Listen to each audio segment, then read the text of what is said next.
Welcome to The Making of. I'm your host, Jack Pitts. The show is all about the people behind the businesses we don't always hear about, especially founder-led, family-run, and service-based companies that quietly keep things running. In each episode, I talk with owners and entrepreneurs about how they built their businesses, the decisions they made along the way, and what came next. Today is our first episode, and I'm really glad to kick things off with a conversation that checks all those boxes. Our guest today is Gary Dennis. Before we get into the interview, I want to give you a quick overview of Gary's background so that you have the full picture of what he has built and the experience he is bringing to the conversation. Today, we're looking at the career of Gary Dennis, the co-founder, chairman, and former CEO of Mammoth Holdings, a major operator-focused car wash platform he helped launch in 2002. Over more than 2 decades, the company has grown into a multi-state platform and as of October 2025, operates more than 150 car wash facilities across 18 states with a workforce of over 1,500 employees. Its expansion has followed a buy and build strategy, combining acquisitions with new development. During Gary's tenure as CEO, the platform completed more than 32 acquisitions, added over 100 locations, and developed more than 40 sites, supported by investors including the Pritzker Organization and Red Dog Equity, who partnered with the company following an equity raise in 2018. Before starting the business, Gary spent about 12 years in investment banking doing equity research, working across several firms and ultimately working alongside Richard Chip Hackett, who later became his co-founder. His career reflects a major shift from finance to entrepreneurship. Gary served for CEO for nearly 20 years before retiring from the role in 2022. He now serves as chairman, a board member, head of the business advisory council, and represents the company externally at industry events. In addition to his work with the company, Gary serves as board chair of Nurtured Capital Partners, is an advisory board member at Georgia Tech's College of Business, and previously served as president for the International Car Wash Association. He also funded the J. Gary Dennis Fund for Entrepreneurship at Vanderbilt University and helped initiate seed funding for an entrepreneurship program at Georgia Tech. He is based in Atlanta, Georgia. It is my honor to introduce to everyone Gary. Awesome. Gary, thanks for doing this with me. I gave the audience a high-level overview of your background, but I'd love to start a little more personally. Kind of when you think back to your early years, what were some things that shaped you, how you kind of thought about work and business, and kind of just your overall, upbringing would be super helpful for the audience. Yeah, Jack, thanks for having me and happy to talk about some of these things. I grew up in an environment, both of my parents, my dad was a maintenance mechanic at a manufacturing facility, and my mom was a secretary for a state agency. And so I grew up a very kind of humble beginning or profile. I mean, we were, I would say, middle class at best, but my parents had a tremendous work ethic, and even though neither one of them had gone to college, they were insistent that that I seek out a path to go to college, and somehow they managed to get all the bills paid and take care of us. And, but I think coming from those humble backgrounds and meager backgrounds really it helped me kind of relate to what I would call the typical average person out there. And so I think as I look back on it, it really kind of helped, I think, shape my ability to lead people or talk with people. One thing that people would come up to me and they're like, "You're so approachable."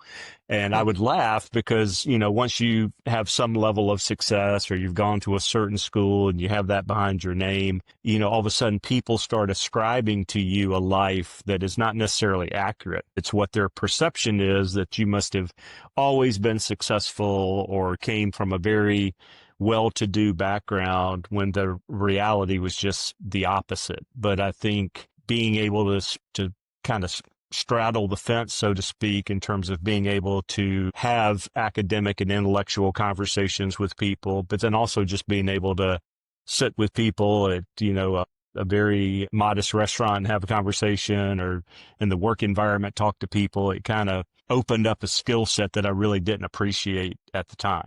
I think the other thing, I look back, I had a great childhood. Again, we were not blessed with a lot of money, but I still have two wonderful parents. Thank goodness they're still with me.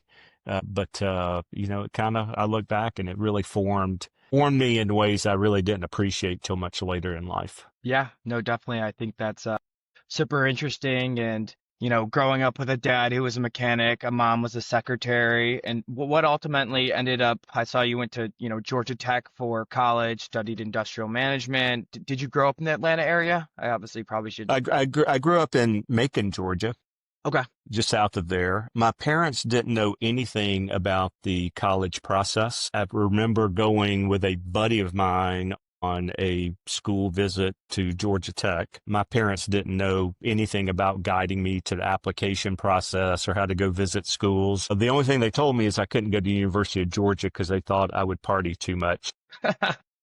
And so their suggestions was they would approve either Georgia Tech or Auburn, which were kind of two close by schools that they obviously knew about reputationally and things like that. It was kind of foreordained that I stay in the South and go to someplace close by. Yeah, definitely. Nice and close to home so parents can visit you on the weekends. You can get Yeah. your laundry done if you need to. So I guess like, what kind of led you to studying industrial management? Did you like, ever picture yourself, hey, I want to be an entrepreneur? Your dad was a mechanic, mom was a secretary, like, going to college, kind of how did you think about it? Well, I think a lot of our conversation today, Jack, is going to be geared toward things that I did to screw things up or did not anticipate at the time. So if anybody is listening to this, hopefully they'll pick up a lot of, hey, you can still make a lot of mistakes and things can turn out okay. But I went to Tech, started out as an electrical engineer. I went to a very small high school. I think we had 44 in my graduating class, and there were 220 people in my freshman calculus class at Tech. And I was so overwhelmed with all of that. I was too busy kind of watching people and trying to figure out their story. And even though I'd taken calculus in high school, I think we got through most of that within the first week of at Tech. And so I quickly got thrown to the wolves. And ultimately, when I graduated Tech, I graduated with, I think, I don't know, a 3.2 grade point average. But the important part of that is when you start with a 1.7 grade point average, you actually have to do pretty well in subsequent quarters to actually make up for the hole you dug. That's a long answer to your story, but after the first quarter, it was a kind of a mutual decision between Georgia Tech and myself that engineering was probably not the best path for me. And that kind of threw me into the management track, so to speak, which is kind of a running joke at Georgia Tech. They're the engineers, and then they even laugh at the industrial engineers, and so much more so at the industrial management side. But I was still always a numbers guy. I wasn't always a really deep mathematician at heart, but I love numbers, so to speak. So along that path, I really kind of fell in love with finance.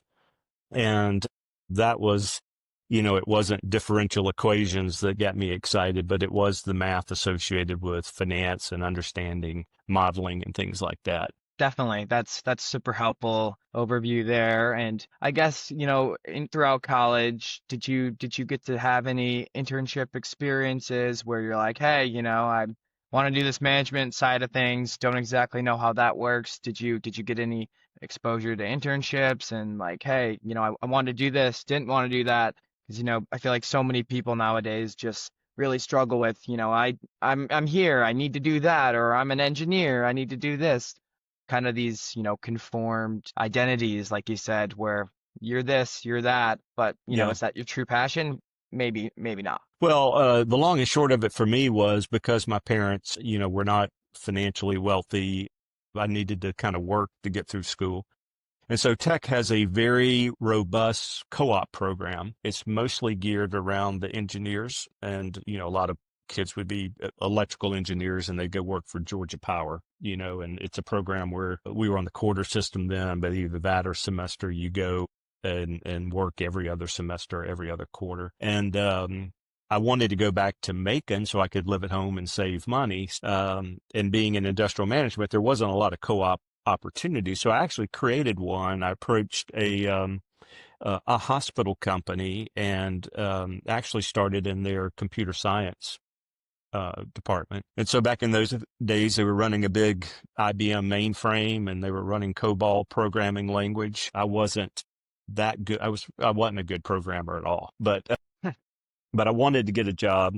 And I actually, I had to take the night shift a lot. I'd be on call. I had to learn how to do COBOL programming. So I actually became somewhat good at it. But along the way, again, I kind of really wanted to be in the finance side of things. So I used that entree as a co-op student to eventually talk to the treasurer of that company. And he took me on in the finance area of the business. So probably spent 2 or 3 quarters working in the computer science area and then the balance of that in the financial department. Awesome. And how did you kind of get him to, hey, someone on the coding team, take me onto the treasury, the corporate finance side of things? Yeah, How did you do that? I walked by his office one day and knocked on the door. And back in those days, everything, he had these big, big handwritten spreadsheets, because Excel on computers was just being invented. It really didn't exist. So he was doing everything by hand. And I said, hey, I'm hardworking. This is what I want to do. I think I could be of help. I want to learn. Will you take me under your wing and let me come on board? Awesome. Yeah. That's great. And you're kind of after that, it was off to the races. How long were you working there for? A couple quarters? Yeah. By the time I got done in my co-op program, I had worked a full 2 years and, it was the best experience ever. It was really a good wake up call. I remember at one point he called me in his office and he asked me an accounting question. It was cost accounting and I didn't know the answer. And he looked at me, he said, I thought you told me you took cost accounting. I said, well, I did. I made an A. And he looked at me, he said, do you think I care what kind of grades you made in it? He's like, you don't understand the material. You have no idea. So you're totally useless right now. And it was, getting that wake up call as a sophomore instead of after you graduate from college and get out there. It just totally changed my mindset on not only, it wasn't about making good grades all of a sudden, it was actually about learning the material and asking the right questions. And this guy was one of the smartest guys I ever knew. He went to a really small school in Georgia that most people would just, kind of roll their eyes at in academia, but one of the brightest guys I've ever met. And I'll never forget the experience I got from doing that. Awesome. And such a cool story too. He kind of just he walked into his office, he took a chance on you. Who knows if we would be having this conversation, if he was like, "Hey, get lost, Gary. I got better things to do." So that's Yeah, good point. super interesting. And you were working there doing corporate finance, and then you went on to end up doing your MBA at Vanderbilt right after graduating from Georgia Tech for your undergrad. Can you kind of walk us through, what you're thinking about, why you kind of did that? I know most people tend to, do, MBA a couple years down the line, 2+2, super popular. So what was your kind of rationale in that? Yeah, at the time, I was pretty ambitious in terms of wanting to work on Wall Street. And I knew I wanted to be a finance major. I wanted to go get an MBA. And I kind of felt like the years that I had in co-oping, while maybe not exactly the same as, post-graduation work for a couple years, was pretty close. And it was that experience I just told you about that I actually learned a lot of the material. After I got that wake up call, I felt like I kind of knew which way was up and applied to a lot of grad schools. Some of them were just adamant that no, you had to have the 2 years work experience. Vanderbilt was one. I think I also got into Pepperdine and I had a great professor at Georgia Tech. Unfortunately, just died a couple years ago, but it was everybody's favorite. Everybody hated him until they took his classes and they ended up loving him. But just a wonderful human being. And I remember, going to him and seeking guidance and all. And he basically said, go to the best school you can get into. And if you're going to be kind of a Southeastern type person, there's no better place to be than Vanderbilt from a reputation standpoint. And remember, this was 35 years ago. So, don't think of it in terms of how Vanderbilt is known today or so. But, 35 years ago, Vanderbilt did have a good national reputation, but especially in the Southeast. So that was kind of my thinking. They'll let me in and people recognize them and know who they are. So let's roll the dice to see what happens. That's super exciting. How was kind of just experience at the MBA program, being that you are, 22, maybe 23, your peers are, 27, 28, maybe 30 even. Like, did you feel like, hey, I mean, I know you had about 2 years of working experience, just like a chip on your shoulder, like hey, he's just a kid, like I don't know if you ever felt that at all. Well, I think because Vanderbilt was willing to take people straight out of undergrad, the age skewed a little bit younger. I mean, certainly there were some, 28, 30 plus year olds in the class, but there were some that were right out of undergrad. So it never really felt awkward at all from an age standpoint. Hmm. And, in getting into grad school, it's interesting. You look back and, for people who came, I mean, I had a roommate that was a history major in school. He knew nothing about business, nothing about accounting, no finance classes. So, it was a really steep learning curve for him. A lot of, engineers and all who very, very bright people, but don't have those disciplines. So, I felt like tech really prepared me well. It wasn't like plowing a lot of new ground because I think I was pretty well steeped in some of the basics. I laugh now, I go back based on what I ended up doing and some of the issues that I used to face and all, wondering why I didn't take more HR related classes or maybe some operations classes. I was kind of a finance major in MBA school and did a lot of that. But all in all, it was a great experience, and it was just kind of a natural escalation from what I'd already been doing at Tech. So it wasn't like a brand new world, and I was really struggling because I'd never heard of some of these concepts before. Totally understand that. And super awesome opportunity. And right after your MBA, you started working in investment banking at JC Bradford and Co. in Nashville. And you kind of mentioned this a couple times, always been interested in finance. Just would love to hear kind of where, you got that interest. Obviously, investment banking, private equities, kind of the new hot spot for, college undergraduates, but would love to hear kind of like what you found interesting about it. Obviously, you did equity research for about 12 years. So yeah, would love kind of your overview there. Yeah, just in general, I love the idea of, I really didn't want to be in the sales and trading function in terms of capital markets work. I really wanted to do investment banking. At the time, there really wasn't an open position, but I got recruited for equity research, which, I was 22 years old. I really didn't know a whole lot about it. And then I look back and say, wow, I can't believe they hired a 22-year-old right out of grad school to be an equity analyst trying to tell people how to run their businesses or, recommend stocks to people when I, barely knew which way was up.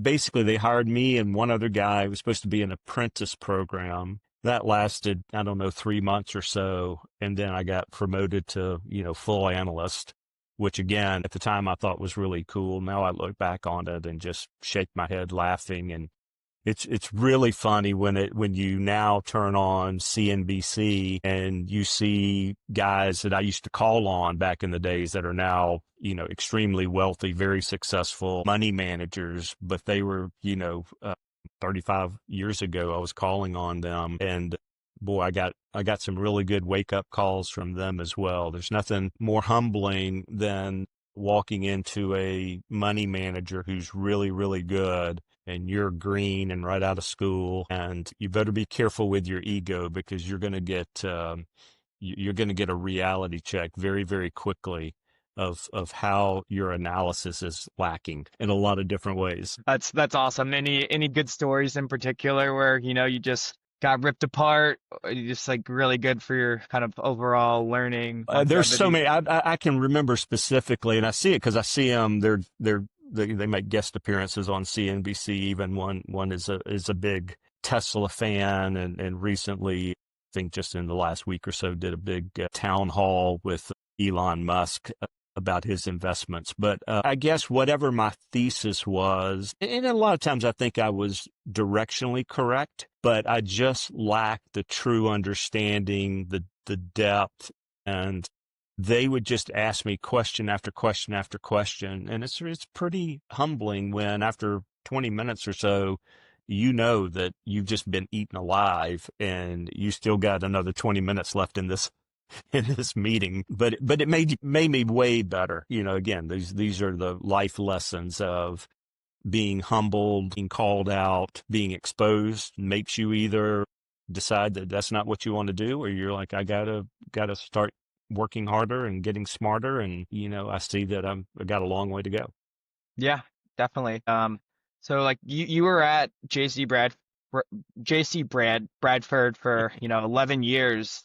Kind of like what was your plan? Like great paycheck, worked a lot, obviously. Easily could have just rode off into the sunset. Like what was kind of your thought process there? Well, I think a couple things. One was working for a regional firm. This was back in the days when Glass-Steagall was still a thing, and so there was a separation between commercial banks and investment banks. I really didn't want to live in New York and work on Wall Street. I mean, I'd travel there multiple times a year, and we had clients there and everything else, but I kind of liked the lifestyle of living in Nashville. And we were a partnership, and it was a lot of fun. I mean, the culture of that firm was just unbelievable. And it actually, this is something I used later on in life. About forming partnerships, what a good partnership looks like. It's not that everybody was best friends, but I mean, we were a very successful firm. We did a lot of, basically, I'd call us an IPO shop from an equity standpoint. We were not huge in M&A, but we took a lot of companies public though. And we were just, I think at the time, I think we had 600 or 700 partners and, 4 or 5 times that many employees or whatever. Hmm. And life was good. And I really enjoyed it. But soon, toward the end of it, I guess around 2000 or so, when Glass-Steagall those walls fell down, the commercial banks started coming in, buying up regional firms. It became pretty clear that Bradford needed to sell. It was best course of action. And so I kind of saw the handwriting on the wall of how that was going to end. And then I stayed in the business a little bit longer, but it was not the same culture. It was not nearly as much fun. I started working for a commercial bank in their Hmm. capital markets effort. I said, there's got to be more than life than, trying to drink the Kool-Aid of the commercial bank and what they're trying to get you to do. And all of a sudden they want you to sell insurance products and credit card transactions. I'm just like, this is, and instead of, we were very entrepreneurial, at JC Bradford, kind of like if you saw an opportunity, you go take it. And then all of a Hmm. sudden you're working for a bank, corporate bank, and it was very bureaucratic. And, that just reinforced, I was never consciously wanting to be an entrepreneur, but I knew that I'm a skeptic by nature, Hmm. more so after being an analyst. That was really a skill set that I learned. Yeah. I was very trusting of people until I became an analyst and learned some hard lessons about what people tell you, companies tell you about their prospects and finances. But anyway, I learned to be skeptical. Yeah. And then I just don't have the patience for the bureaucracy of a corporate environment. And some people eat that up and they're really good at it and they can do that. But, endless meetings and saying the right thing or having to jump through certain hoops, I'm like, that's just not my style. Definitely. That's super helpful there and great for the audience because a lot of people might be similar to my age, just graduated, trying to figure out exactly what they want. So, great to hear from someone like yourself, who actually made that switch, even, it was 11, 12 years down the line, but you still did it. So super cool. And would love to hear kind of another on the flip side, like what did, equity research, investment banking not prepare you for once, you were running an operating company?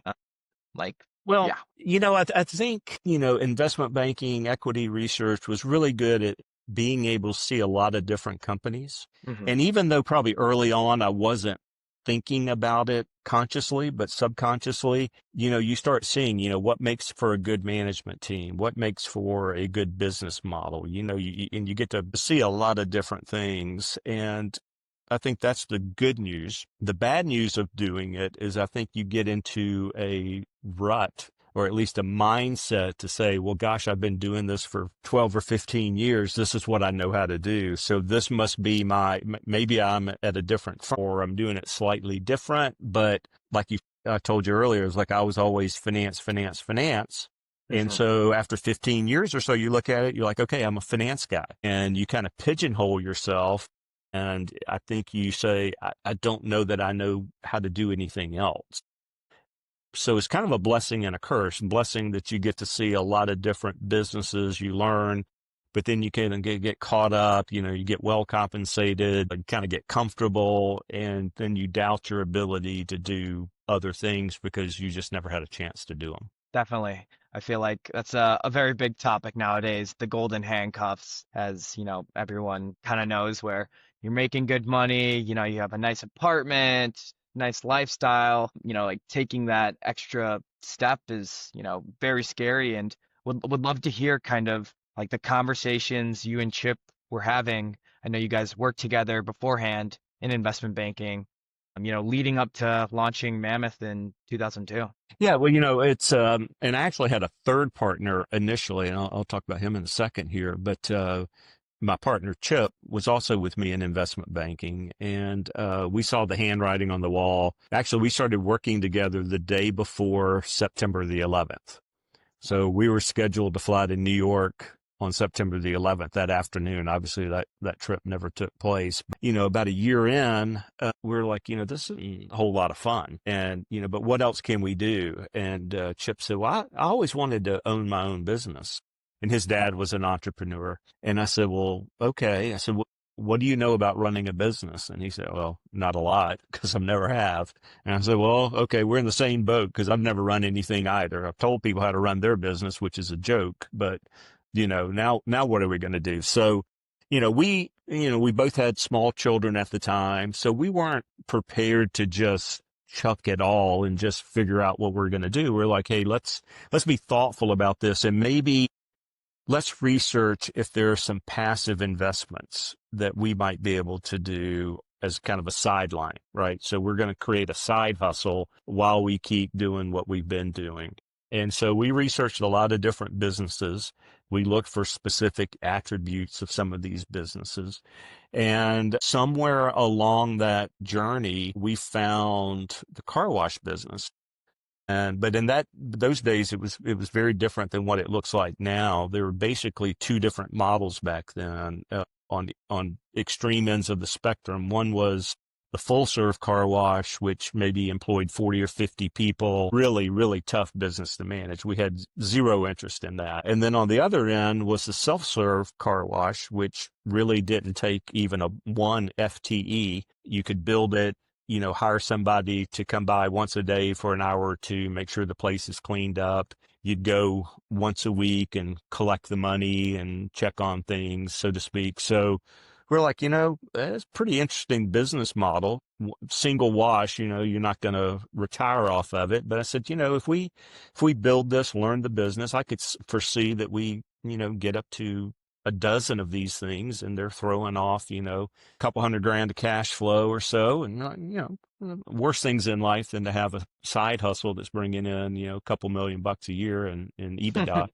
So that was kind of our initial plan. And we didn't really think through anything other than, hey, let's just take a chance. Let's start this. Let's build one. It was, I think at the time the project was like $1,000,001 or something. So we put our funds together, and the third partner that joined us then, we subsequently bought him out. But at the time, I was worried about leaving and starting a business or, all of this. And in and we've been friends since childhood. So we would have direct conversations, but he tends to just say things very direct. And sometimes, they come across as rather simplistic. But, I was wringing my hands and worried about, how do I start a business? Do I know what to do? And can I make these decisions? And he looked at it, he said, well, they must be profitable because people keep building them. So it can't really be that hard, can it? And I think you can probably figure it out. Yeah. So, it just took, like I said, you get so myopic sometimes once you get embedded and enmeshed in your chosen profession, you discount your ability to do other things. And sometimes it just takes somebody looking at them like, look, people do it all the time. Are you telling me that you're not smart enough to figure it out? Just go make it happen. So anyway, that was kind of the kick that I needed to actually have the confidence to go out. And we didn't at first. Like I said, we were going to do this on the side. And it wasn't until a little bit later when we saw a revision, a new version of this concept, that we decided to jump in full time and walk away from the investment banking business. Awesome. And like walking in full time into the business, like kind of how was that process? Obviously, like you said, very comfortable, a nice lifestyle. Like, were you worried? Hey, I might fail. I have kids, I have a family to support. Like, did you have those conversations with Chip and the other partner? Yeah, Like, yeah. That was really tough. But soon after we built our first project, the self-serve, the guy who sold us the equipment called us. He said, "Hey, would you go? Would you be interested in going to Louisiana and looking at a concept that a guy has come up with?" And we're like, "Sure," because I mean that's we were already in the business, so we were curious as to what other people were doing. So we went and we saw that a guy had I told you there was the full serve side and the self serve side, and they were diametrically opposite. This guy had basically borrowed some ideas that he had seen in Europe. He worked with a technology POS company here in the U.S., and he built a model that we just walked away and said, wow, this is a better mousetrap. It was very clear. In essence, by putting in technology, he was able to reduce labor dramatically. So all of a sudden it became very manageable. And because he was able to reduce labor, you could actually charge a much lower price. So once you saw it, and it's now called the exterior express concept, where you stay in your car, you ride through, and you kind of vacuum on the back end yourself. And typically you have 2 or 3 pay stations up front that take away some of the labor. Once we saw that, we're like, okay, that's what we've been looking for. The problem, we didn't want a high labor component business, but the problem with the self-serve is we were limited in the amount of volume we could do. So therefore you had to be very careful about your real estate selection. This concept allowed us to wash way many more cars, and therefore allowed us to buy much higher value real estate in the process. So we looked at it, we walked out of the meeting, and Chip said, what do you think? And I said, well, first thing I think is that we're selling our self-serve, because if anybody builds against us, it's going to put us out of business, because it is a better mousetrap, number one. Number two, there's not a single one of these in all of Atlanta. And we've got, at that time, I don't know, 6 million people or so. I said, so I don't think we have to be that good to be successful if we're the only game in town. So I said, I'm putting in my resignation tomorrow, and I want to go do this full time. And Chip said, I agree. And so that's kind of how I got started. that's super cool. And so the guy in Louisiana, you just came through that relationship that was from one of the people in the self-service. That's just super interesting to think, hey, you never make that trip out to Louisiana, like would we be sitting here today? Would this be a different Gary? So kind of Well, crazy to yeah, again, fate has so many twists and turns, and happenstance kind of, dictates the course of your life. You're right. As you make decisions or make that extra phone call or make that trip or visit. It was so fortunate because the car wash business, when we first got into the car wash business, if you owned more than 2 or 3 locations, you were a major player. I mean, for years, if you owned 5 locations or more, you were a top 50 operator, probably up until 7 or 8 years ago. And so most people operate in their market, and the industry is just filled with the most down-to-earth, gracious people. And it was mostly a kind of a cottage industry, a lifestyle business, but people who were really good at it. Like I said, this guy in Louisiana, he made friends with a guy who was an operator in Germany. And he went over to see his washes in Germany and came back with this idea of offering free vacuum after the wash, which was, everybody said, you're crazy. You're buying this expensive piece of property. You're putting 60 or 70% of the real estate into vacuum areas that you're not charged. This is the craziest thing we've ever seen. But he was convicted because he had gone to see it, in operation, and because somebody else had taken a chance before him. But anyway, this guy's a prince of a guy. And like a lot of people in the industry, they're like, yeah, we'll be happy to share anything with you. Come if you want and take pictures, and we'll explain it and ask questions. And we happened to luck into an industry that was still a cottage industry. It's changing a lot now. It's a lot more capital has come in. It's a lot more corporate in a lot of ways. But at the time, everybody was a regional competitor. And, as long as you didn't kind of poke them in the eye from a competitive standpoint, they would be more than welcoming to bring you in and teach you everything they know. And that led me to get involved in the association and just realize, you got to be a real student of this game, because you're not going to really come up with a great idea on your own per se. A lot of times it's just going around and doing the hard scrabble work of visiting a lot of sites and learning what best practices look like, and try to cobble together the best ideas you can and use it in your own business. That's really awesome. Just the down to earth people, being a good person, people want to do business with, people they like. Obviously, reputation's everything. So would love to kind of also hear, it's 2002, early 2003, kind of like, what did that look like? Like if I were to drop in on Mammoth Holdings, like a random Tuesday, what kind of were you doing? What was Chip's doing? Like you're still learning a business model, building real estate, dealing with the car wash and any of the fire fests that, come with it. Yeah. So yeah, would love Well, some I insight guess a there. couple things. One is, and in hindsight, I look back, Chip and I wouldn't dream of being in business without him as my partner. The flip side of that, though, is we're very similar in terms of we're both financially oriented. So when we were looking at this business, we absolutely had the business model nailed from a financial standpoint, right? We studied it, we had it locked down, and subsequently, when we built this new model, we were right on our projections of what we thought it could do and all. So we had that cornered. And that's the Probably subscription model, right? no, not at that time. Not at that Not at time. that time. That came much later. Okay. But we had never built anything. Neither one of us were the best at operations. Hmm. Chip took more marketing classes. He also has an MBA from Georgia. So he kind of had a marketing minor. So he had a little bit more of that than I did. But we were too similar in some ways and not complementary enough. And I look back now, I still want Chip as my partner. We should have probably brought in some people who complemented us instead of us doing it ourselves, but it worked out. But once we decided to do it, we were like, okay, these are capital intensive. We've got some capital that we want to put in the business, but we're not willing to put more than that in the business. So we was like, let's go find an investor. So, the one thing we could do is put together a slide deck, and I knew how to make a pitch of what a good business looked like. So we went around and had several people willing to back us.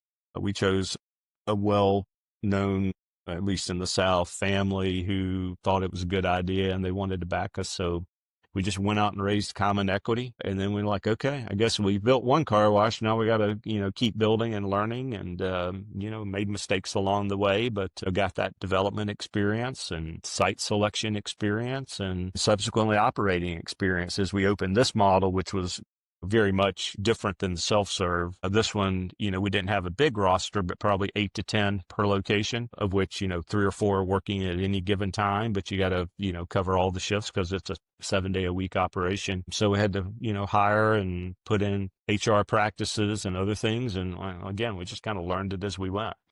Yeah, definitely. And what was the hardest, HR operations? You guys had the slide decks done and, the finance side, but what was the hardest part for you to learn? And, you and Chip are pretty similar.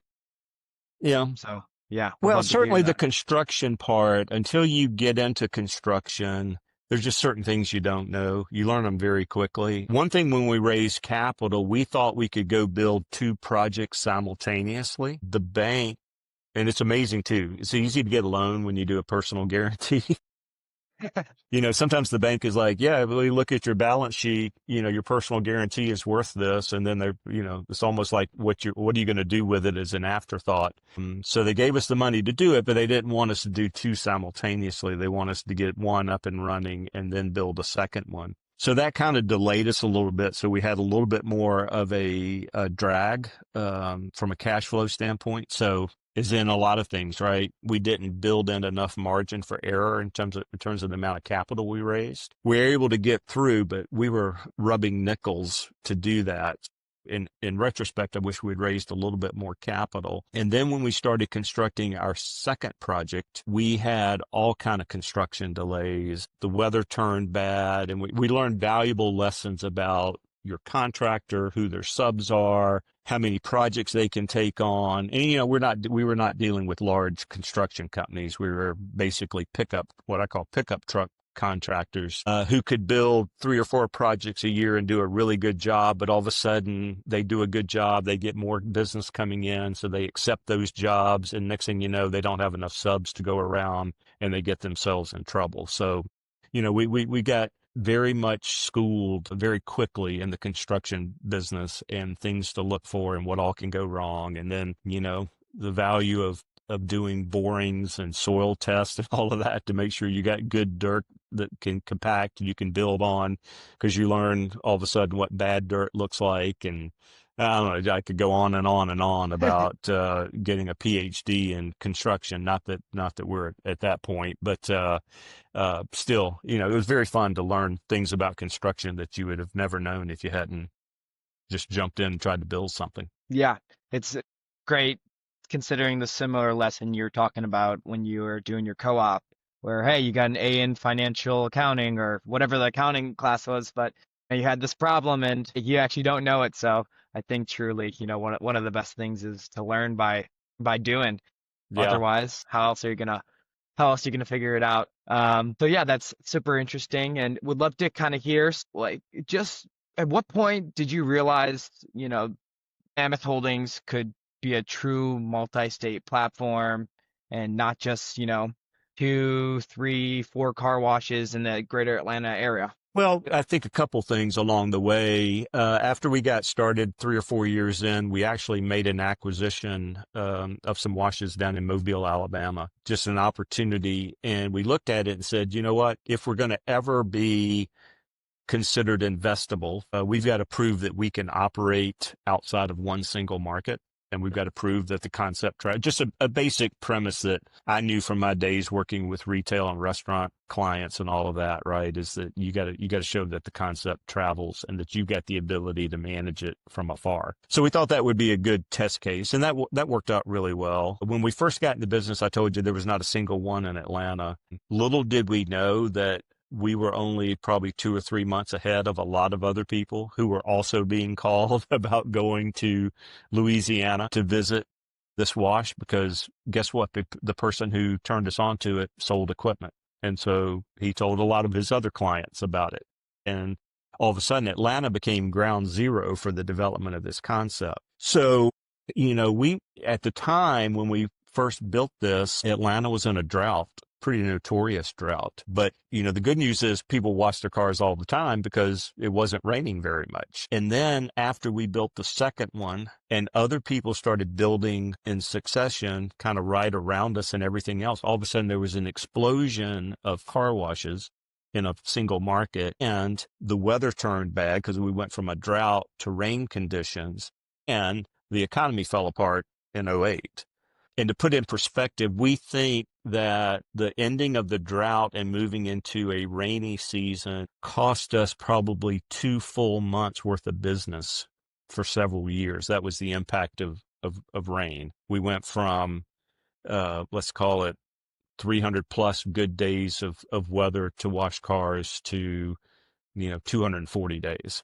And that was a big impact, more so even than the economy. But you put all 3 of those together, and it was kind of a perfect storm. And we went from, gosh, we're being very successful, we're growing this looks great, to, I remember one November, a banker called me. This was after the collapse in '08. I think it was November of '09. He said, hey, I'm just checking in to get a sense of how the business is doing. And I looked at him, I said, it's rained 23 days out of 30 in November. I have no idea how the economy is doing, because you know what? We have zero demand. So what do you do when it rains every single day? I can't tell if the customer is okay with spend money on car washing, but I know one thing, that they're not going to wash the car right now because it's raining every single day. And that, to get to the punch line on that, is that it was out of desperation that we're like, this is not working well. And we had tried In '07, we had tried a subscription model, but we didn't understand our customer base and we couldn't make it work. We would have some subscribing customers, but not nearly as much as we wanted and thought we could have. And so, I mean, it was literally Chip and I were wondering whether we had to quit the business, go back and try to be investment bankers again, which is really hard after you've been out of the business for 10 years to think about getting back in. But we're like, this might not end very well for us because there are these things outside of our control. But it was in that we finally stumbled across some data that we didn't know existed. And once we got that, we started understanding our customer frequency. And then the light bulb came on. We were kind of the first in the country, not necessarily to do subscriptions, but to figure out the right pricing mechanism of it. And once we understood customer frequency, we realized that we were charging way, way too much for the subscription model. And that's why we didn't have nearly the subscribers we want. So we drastically changed our pricing. And at that point, the business blew up and exploded. And just to give you an anecdote, before the subscription model, when we built a car wash, we had to wash 7,000 cars a month to break even. So you can imagine going to a banker and saying, hey, we got this great concept and all we got to do is wash 7,000 cars, and everything above that, we start making money. And the banker's looking at you like, you got to wash 250 cars a day no matter what before you're profitable. And we're like, yeah, but and we were washing, once we started doing it, 10, 12, 15,000 cars a month. But we still had that every beginning of every month, that 7,000 car bogey to hit break even. And we, start the month, you tell me we had no idea what the weather was going to do. By the time we fully integrated the subscription model, we were able to take our paid break even from 7,000 cars a month to zero. So we had enough subscribers because our business model is very high fixed cost, very low marginal cost. And once we filled up that capacity with these members at a certain level, it covered all of our operating costs, whether we washed a single paid car or not. And that all of a sudden took weather out of the equation because our problem was we just had an unpredictable model. We'd be very profitable, but in any given quarter, you tell me, I say, we're going to be up or down based on how the weather is this quarter versus last quarter. We wouldn't even measure we would have our numbers, but we wouldn't even compare our business on a monthly basis because it was so volatile. We could only measure it kind of on a quarter over quarter basis because you then get some sort of averaging in place. But then once we knew that all of a sudden we're not going to have any bad months anymore because we're covering all of our operating costs, that's when I knew we had an investable model. Awesome. The Express model made it scalable, where we could build multiple units in multiple markets, but it still wasn't investable until the subscription model really came into play. Awesome. That's super cool. Subscription model takes off. Mammoth as a whole has done, more than 32 acquisitions. You've developed over 40 new sites. Would love to hear kind of like what you learned about integrating acquired businesses, especially, in Louisiana, in Atlanta, in Alabama. Yes, they are regional, but, different customers and different owner operators into a larger platform like yourself. Yeah. Well, a couple things. One is we saw early on that professional capital was really starting to flow into this business. And once word got out of the subscription business, the professional investor class reared their head and we could see what was going to happen. So again, fortunately, Chip and I, with our backgrounds, we knew who all these players were. And Mr. Car Wash, who's the largest out there, was owned by a small private equity firm out of Canada. And then they sold to Leonard Green. And Leonard Green was a 800-pound gorilla especially in the consumer retail space. And then another company came over from Europe, bought some sites, and then they were bought by Rourke Capital, who was the second 800-pound gorilla. So we're like, okay, now, even though we've got a dozen sites, if we're not careful, we're going to get run over by this capital.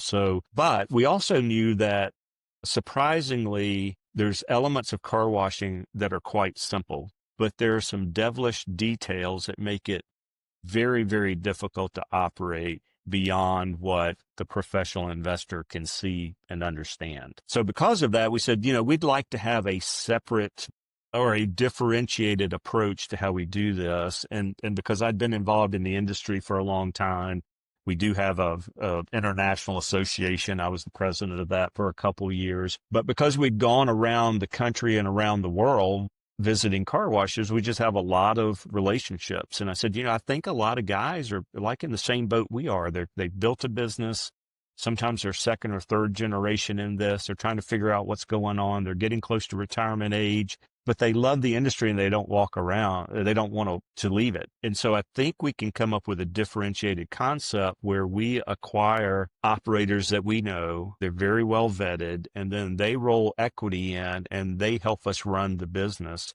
We do change their role. They're not involved in the day-to-day as much. We do kind of bring things under one umbrella from an operating philosophy, a back office standpoint, but we actually have true operators in the field, whereas in the past, a lot of these roll-ups that were getting done, they would buy it out from an owner. He had 5 or 6 locations, really wasn't any kind of middle management existed in the industry. So financial buyers would buy them, the owner would leave, usually go out and start a competing business, and these stores would get run into the ground. So we kind of had a really good reception from that standpoint. And we looked and found other operators who we thought would be good partners because we'd known them for a long time. And we found some that were just really complementary to what we were doing. I mean, Chip and I had the financial part down, but we looked at some really good operators, systems, processes, things that we knew we had to have in place to really scale the business and take it to the next level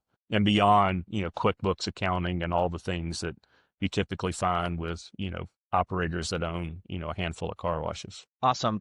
That's great. And I guess like what were you looking for? Obviously, you were involved with, the car wash association, probably knew everyone in the industry, but like what were you guys looking for in a partner? Obviously, you have to like them, you have to do business with them, but you want them to be complementary to you and Chip. Mm-hmm. But, like how do you think about that for, partners? Because you want to go underneath the Mammoth Holdings company, Yeah, essentially. it's interesting because I'll kind of relate this back to what we talked about a few minutes ago. But most of these are like single owner operators, right?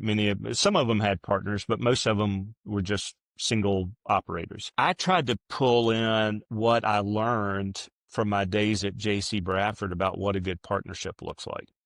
Mm. And I said, so our number one rule that we put in place was no jerks allowed. Bad partners are a disaster. So make sure you really vet. And some acquisitions we didn't make, even though we're close friends with the partner, but we didn't want them. Knew though that they would be difficult to work with, even though we liked them immensely. But we kind of had behavioral profiles, psychological profiles of what would make for a good partner. So we were very cautious and determinative in assessing some of these acquisitions. So that was a large part of it. And then because we knew the operating levers in the business, I think, as well as anybody from a financial standpoint, even though we were looking at really well-run operations, we could typically identify, we know that most people did not understand the subscription model as well as we did. So we saw a huge opportunity to go in and refine that playbook and drive the top line. And at the same time, in the car wash business, operating margins are stupid silly at scale. If you get volumes up, the margins are so big that a lot of operators, they were just happy with the money they're making, and they really didn't dial in the expense side of the business as carefully as they could. So, the thing I'm most proud of is we bought some really good operators in all these acquisitions we did, but everyone we bought, we improved performance post-acquisition. And these were not broken companies. In some cases, they were better operators than we were, but we put in a playbook and we identified the things that would move the needle. And so we were able to, in a lot of cases, we would have months after acquisition where the flow through of profitability, that incremental revenue that came in, the flow through of profitability was oftentimes greater than 100%. So we were getting top line growth and expense reduction. And boy, that's when it's really fun and you start really creating a ton of value when you can start driving that. Awesome. And super cool as well, having the owner operators of the prior, the ones you just bought aligning them by having them buy in, and have some skin in the game with you guys as well. Just, wanting to improve and, grow their business, and awesome, that they got to be a part of something like, Mammoth as well. So Yeah. Yeah. super, super interesting. So would love kind of what do you think Mammoth did, differently operationally that really mattered? Once you were, past 50, past 75, past 100 locations, that really mattered to, these other competitors. Well, clearly, I think two things we looked at. One was clearly we had to get better at putting in scalable systems. So, we got up to school very fast on ERP systems and technology and other things that we needed to put in place to scale. And I think along the line, we also realized that that's a never ending process. What you need to scale at 30 units is not what you need at 50 units, which is not what you need at 100 units. But you can't necessarily, when you're at 25 units, you can't go build an infrastructure for 500 units without breaking the bank. So you learn very quickly that it's going to be an iterative process of here's what we need now is going to take us to this level, and then we're going to have to invest and scale beyond that. And the second thing is, I think with the guys that joined us, we just said, let's have very clearly defined roles and responsibilities. We tried to take things off of their plate that they didn't like who likes HR related stuff, and we could take a lot of that, which they were glad to get rid of. And then some of them, we had to have honest conversations and say, look, you got to let your people step in. We got to create, and I said before, there is no middle management in this industry. So we had to go create middle management. And I said, every car wash operator out there that we bought was a glorified regional manager, because you typically have 3, 5, 8 car washes. So you're a regional manager. We need you to step out of that. We need to grow these regional managers who can do this when you're no longer around. And we don't need you there on a Saturday morning trying to fix something that's broken. We've got to really figure out how to operate on our own two legs. I need you there to keep it out of the ditch, keep your eyes on things, but I can't have you running the day-to-day operations and us get to where we want to be from a scale standpoint. Awesome. That's super insightful there. Cool. So another topic I kind of wanted to hit on as well. So in 2018, I believe, you had a equity capital raise with Red Dog Equity and the Pritzker organization. So would love to kind of hear, what you were thinking about there, kind of where you were in your stage as a company. Obviously, you had grown immensely, but kind of like what were you thinking about there? Yeah, that kind of dovetails back. And when I said when we saw capital coming into the industry, we had a dozen locations in 2018. So we're like, okay, it's going to get real, but either we have to sell out, or if we're going to stay in this, we got to get serious and we're going to need some capital. So we were able to go out and find the private equity group. We really didn't want to be part of an institutional round with some large, and we were putting all this together. So there were a lot of equity groups that were like, we don't understand this. You're trying to do a roll up and you really haven't done it much yet. So there's a lot of execution risk and all, but we were able to get some people interested that we knew what we were doing or had a good shot at it. But specifically though, we didn't really want to be part of a fund that we knew had a 3-year life, that, what they did with our investment was kind of predicated on how the other investments in the fund were doing. So we thought kind of a family office type ownership model made a lot more sense. Not that anything is permanent and forever, but we wanted, the potential for long-term patient capital. And that's where the Pritzker organization came in. And they've been really good partners and very patient. And, they look at building a business over the long term. And, for their standpoint, they're like, as long as it's working, we're happy to own it indefinitely. But they do buy and sell things. They sell things occasionally, but they're also happy to own long term. So we wanted somebody who understood what we were doing, and that it was going to be a multi-year process, and that the business is volatile, it's up and down. So we need somebody who understands and digs into that and understand where the industry is going. Yeah, no, that's super insightful, especially since, I feel like you see a lot of these private equity companies now, doing roll-ups in the HVAC space and whatnot. And hey, is it a 5-year hold period, 3-year hold period? And like, some of these business owners you probably were familiar with. They probably didn't know anything besides running the day-to-day of their operation. So great that you found, Yeah. a fantastic Well, partner the like thing yourself. I mentioned this is that from the outside looking in, from an investor standpoint, the problem that I see that a lot of investors had with this industry is it checks all the boxes that you want from what a good business model looks like. It's very high margin. It's a affordable luxury. There's no receivables risk, no inventory risk compared to other consumer facing industries like retail, restaurants, or whatever. You look at it and you're like, oh my gosh, here's a business with a 50% plus operating margin and you can run it with 3 or 4 people. How great is this?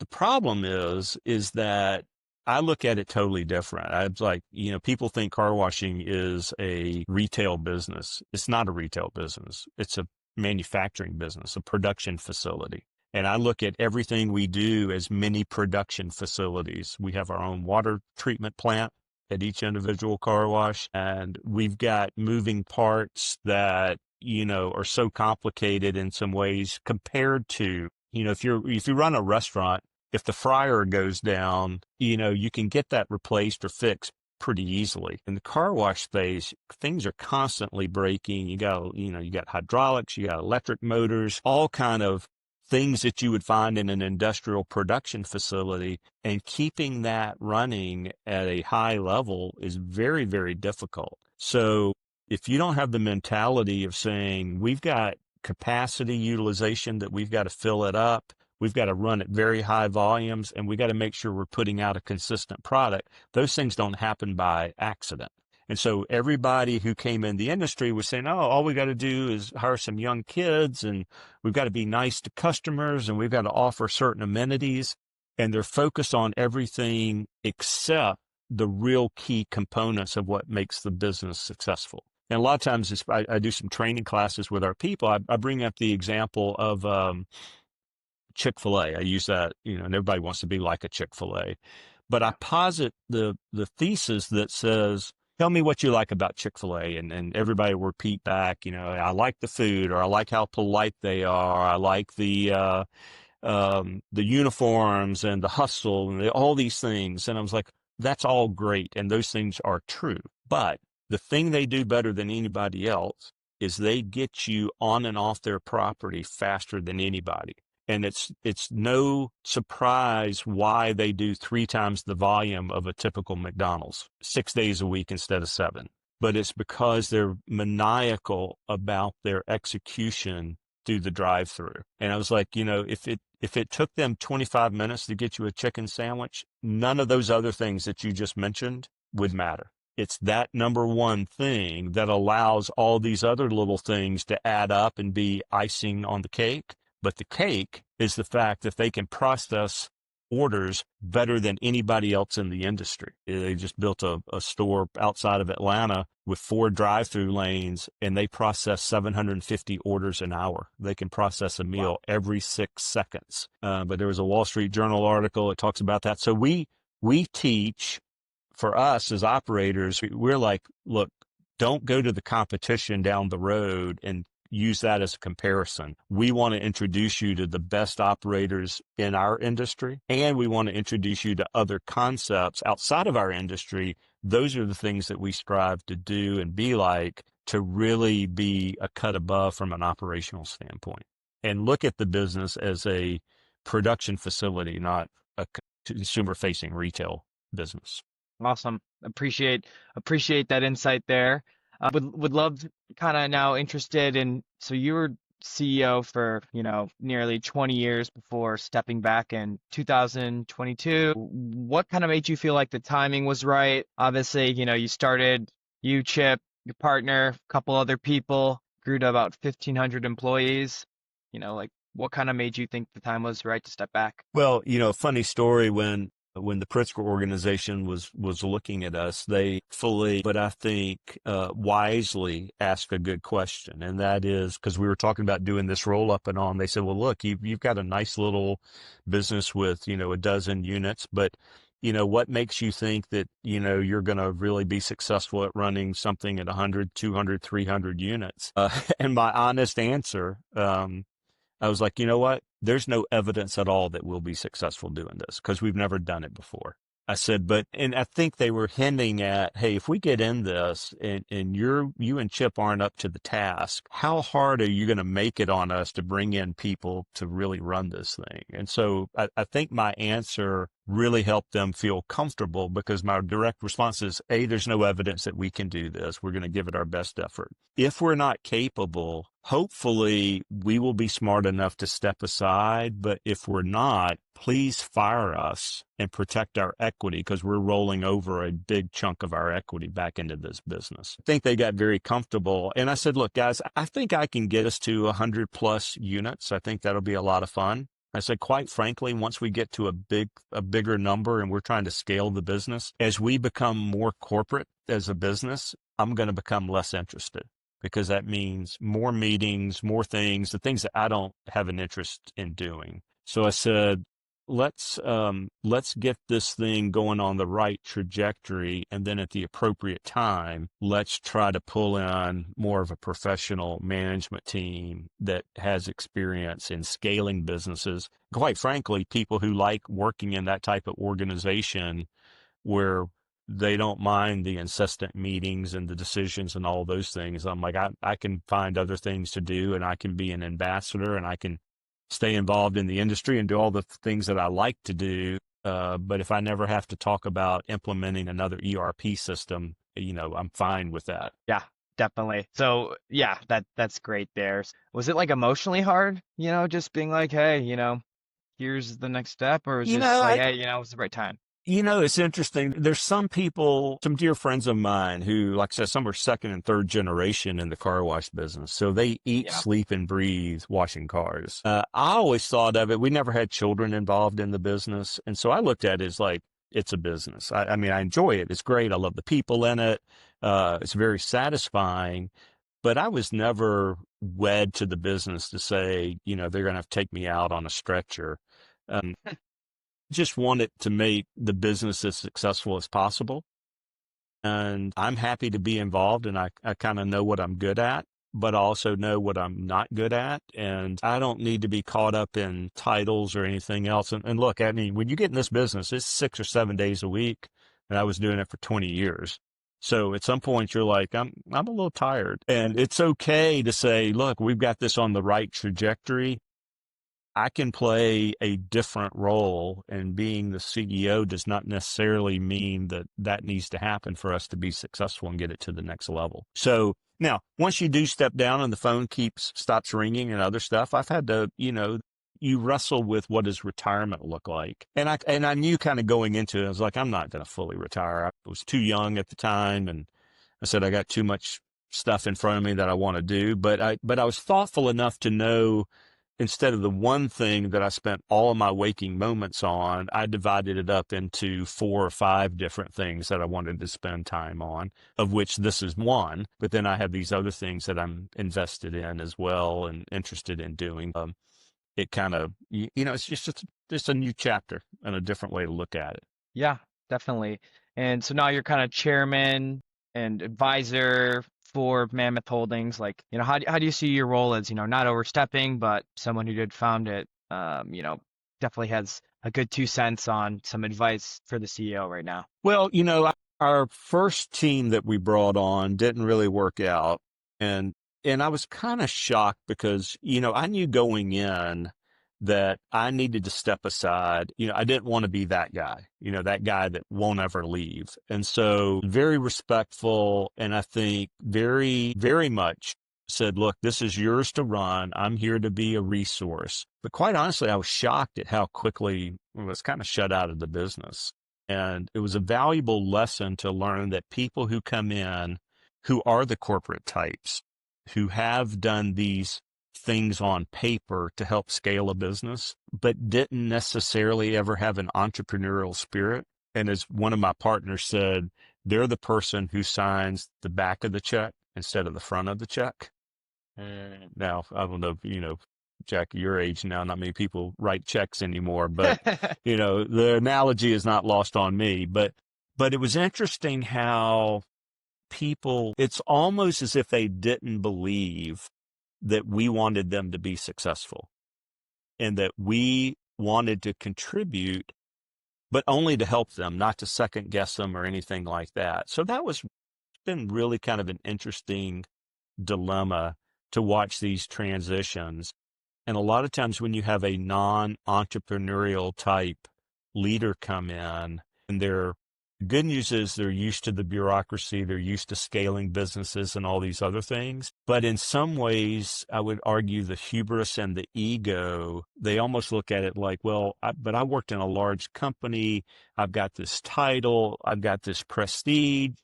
You guys are running car washes. And finally, one of them, I pulled aside. I said, you realize that all these people that we bought who rolled in equity, that most of them can buy you multiple times over, even though you've been highly successful in a corporate world. These are small business guys, but they've paid tens and tens of millions of dollars and have been very successful. So don't look down on small business owners and just assume because they didn't have a high title or work in a prestigious business or name firm of some sort that they're not really savvy, smart business people who can help you if you have the right attitude and just ask for the help. But anyway, Yeah. valuable lesson. And that's the one thing I've learned. You never stop learning. And, there's always a new something to learn, I guess. Yeah, no, I think that's super, super insightful. And I know we talked a little bit about this, kind of this reputation you have, this, hey, you did investment banking, you did this, oh, you're just a business owner. Like, what do you know? So I just think, just having humility and, n nothing's below me. We're all just human at the end of the day as well. So I guess I'll kind of like wrapping up a little bit now. Like I know you're involved in Nurture Capital Partners. You're on the board of Georgia Tech. You help out with Vanderbilt's Owen School of Management and the International Car Wash Association. And obviously Mammoth as well. Like, how do you decide where to spend your time and energy now? Well, I need to do a little bit better job of saying no to certain things, but I feel as busy now as I was when I was full time with Mammoth. Again, it's just kind of broken up into different tranches, so to speak, as opposed to the one thing. But, I do some charitable work because I have two children with disabilities. And so I'm very interested in the long-term housing needs as a lot of these children that got diagnosed with autism. Two of my children were diagnosed in the 90s, and so they're now in their 30s. And back then, autism was fairly rare. Now it's so predominant and so many kids are affected. And, the school system will take on responsibility until they're 22 years of age. But usually when they hit 22, everything stops, education stops. And eventually parents are like, what's going to happen to my child when I get older and can no longer take care of them? So I think there's going to be a really interesting there's already a huge need. It's going to get greater, but I think there's some interesting business models that can be created around providing housing, long-term housing for people with developmental disabilities. It's very challenging, but it's going to be a demographic wave that's coming. So anyway, I want to be involved in that to help give back, to kind of honor my children and help other families that are really struggling. They don't have the resources or even know where to start in terms of solving that problem. So that's one area. Getting involved in tech and Vanderbilt is a chance for me to give back, but I really enjoyed being around the students. I learned quickly when you step down as CEO and your phone stops ringing, if you're not careful, you become irrelevant very, very fast. And that's okay for some people. They're like, yeah, I'm fine to step out of it. I don't care if my phone ever rings again. But I'm just kind of a lifelong learner. And so I said, this is a chance for me to kind of not only give back, but I get a lot of good intel and information and learning just from being around the colleges and what all's going on and getting introduced to people is phenomenal. And then I do some investment work. I'm on some boards, invest in certain companies, not huge, but if there's something I like, I'll invest in it and sometimes take a board seat. I'm developing a farm. It's just something fun to work on and Yeah. kind of scratches the itch of development work and building something. So anyway, with all those things, there's, I fill up my day. I don't Yeah. really get bored. And I like to play golf. So, but I play more golf than I used to, but I'm not a 6 or 7 day a week kind of golf guy. My back wouldn't hold up anyway. So, one or two rounds of golf a week is fine. But, I have a little more downtime than I used to have. Awesome. No, really appreciate that. So, got two more questions. So, one of my last ones is, when you look back, over, more than 2 decades with Mammoth, you know, you've built a beautiful business, supported, you know, thousands of people's, livelihoods. What are you most proud of? I think the thing, well, providing jobs for people. Somebody gave me a great saying. They said, as an entrepreneur, you will look up one day and you will look at the people who joined you early on, who were loyal, they believed in you, and you'll shake your head saying, oh my gosh, they were idiots for placing their trust in me. Little did they know what they were getting themselves into. But no, it is more fulfilling than anything else, is knowing that you're creating jobs and opportunity for people. And especially in our business, we have a largely uneducated workforce. I mean, we do have some college grads, and I'm all for higher education, but I'm really proud that we have people in their 20s who are managing, a $10 million facility of a car wash, and they're making six figures and providing for their family, and they're not in debt. And, there really is a path. It's kind of the micro blue collar, journey, so to speak. But I'm really excited about providing opportunities for people and stuff like that. And I think the second thing, I look back and say, even though you don't really want to go through it again, but you're very thankful for the times when the business struggled and almost failed, because had we not gone through a lot of adversity, we would have never been forced to sit down and rethink the model and figure out the subscription business, which ended up being the best thing that ever happened to us. But it wasn't until we were literally had our backs against the wall thinking that we weren't going to be able to sustain the business and lose it all. So, if success comes easy and it's a 45-degree slope up and to the right, I'm sure it's rewarding, but it's not as satisfying. And to me, and that's why I wanted to talk today, to say, look, there's plenty of failures, there's plenty of doubt, there's plenty of sleepless nights, there's plenty of struggles, and we did a lot of things wrong, and yet it still worked out.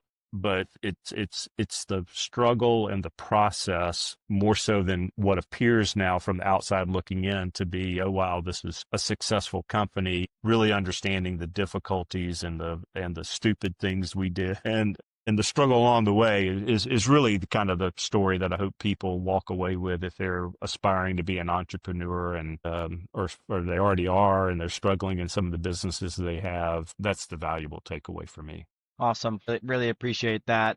And I feel like learning from, failure and hey, we're about to go unders the best way for anyone to learn. Last question here, and I stole this from, How I Built This. One of my favorite podcasts, and, kind of why I decided to do this was, like, you know, 20 years of building Mammoth, how much do you think it was just from hard work, and, how much of this do you contribute to success?